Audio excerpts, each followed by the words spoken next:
Okay, so first, when I cut off my excess wick, I like to leave a little bit of solder at the very end of it, so it's already kind of pre-tinned.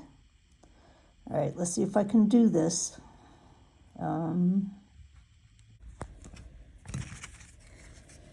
Okay, so I'm going to take my wick and just dab it into my flux.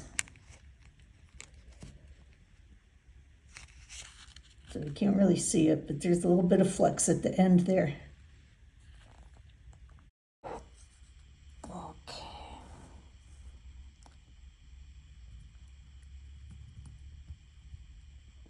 So there you can see the flux working its magic. And now I can see some solder coming up. And voila, there's no more solder in that hole.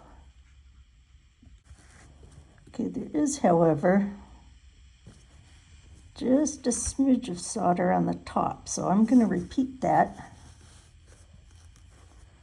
on the top and hopefully not melt my phone.